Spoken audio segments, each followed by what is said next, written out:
Welcome back to the Breakfast Show. Now, over the past few weeks, we've been taking a virtual trip with Feng Shui consultant Joey Yap on a unique excursion to Taiwan to discover Yin House Feng Shui. Among other things, it is a study of selecting a burial spot based on the elements and how this can affect one's lineage and even fortune. Now, in this last excursion, Yap uncovers a few more interesting burial spots and how they could contribute to the wealth and success of people who visit them. He also shows us how one restaurant became a popular dining spot for both locals and tourists alike, all because of its strategic Feng Shui location.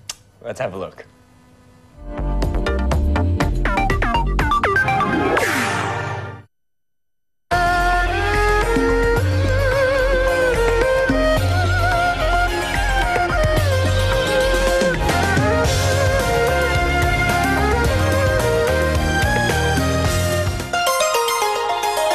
In Feng Shui, yin houses represent tombs and burial places. At the risk of being morbid in nature, it is believed to be important to study the landform formations of ancestral yin houses, as it may affect the future generations. Recently, Joey Yap, renowned Feng Shui consultant, had an excursion trip to Taiwan. The trip brought along 40 of his students from around the world to study the effects of the land formations of burial places of politicians and famous figures towards their descendants.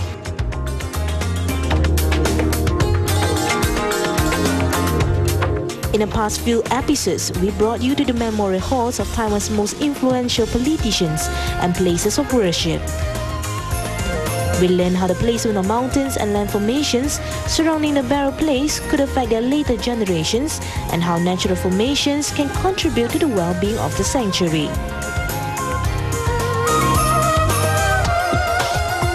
In this last episode, we will continue our excursion trip to visit other interesting places.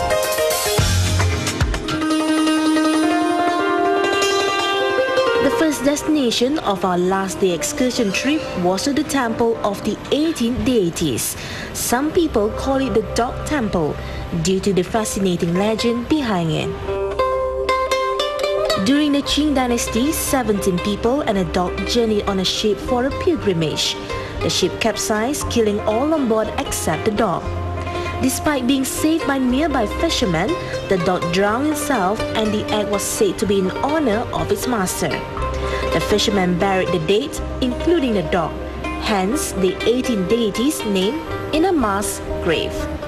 The grave can be seen at the temple's basement today. Now, the Sapat Wong Kung basically can be translated to the 18 kings. It's a very special story that talks about loyalty, talks about friendship, talks about the support each other lends to one another. Now the interesting thing is not the story. The interesting thing about this specific temple that we look at is it is actually visited by a lot of people at night, and especially by those people who work in the night industry. Some of them work in, they could be money lenders. Some of them are loan sharks, some of them are, prostitutes. Now, and a lot of people seem to get very good results as a result of coming here, for their prayers. Now, obviously, as I need to emphasize once again, that Feng Shui has got nothing to do with the religion. It's got everything to do with the location where people go to.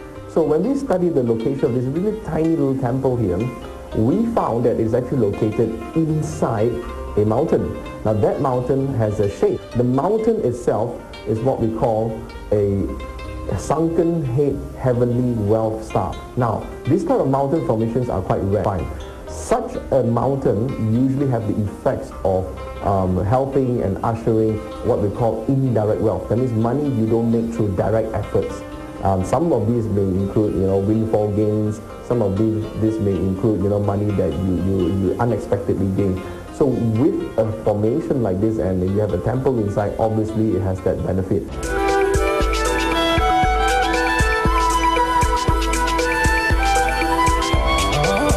Our last stop was an award-winning restaurant chain specializing in xiao long bao, or small steam buns. Named as Din Tai Fung, this outlet is the original flagship restaurant, which is located on a busy street of Sydney Road. Today, the business has expanded its reach to many branches worldwide. So we want to check out the Feng Shui of this commercially successful business. Now, in Feng Shui there are two features. Either A, we look at mountains, or B, we look at water. Better we find both. But usually in a city where mountains are not so visible, the main observation is always the water. So now where's water in the city? The roads are called virtual water when it comes to Feng Shui. And for this specific location that we see, the main building of Din Tai Fung, the first one, which is where we are, is actually located at a sort of a configuration or convergence of various water sources.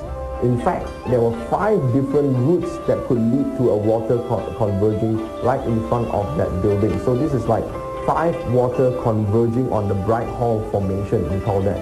5 water converging, and this is the building that actually receives the qi. So by forms, it already qualified for that. Now, but remember, Feng Shui has got 2 parts. One is the forms, one is the formula. So in order to qualify, we got to use a specific formula to calculate if this water is coming in from the correct direction. So because the building faces north, it sits on the south. So a south-sitting building is called a Li Gua property.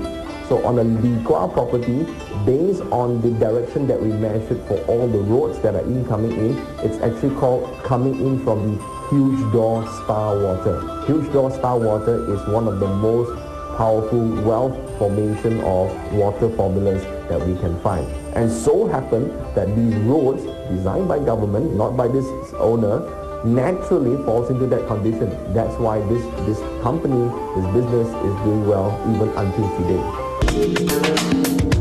To find out more about this interesting excursion trip and Julia Yap Mastery Academy, viewers can visit www.juliayap.com/NTV7.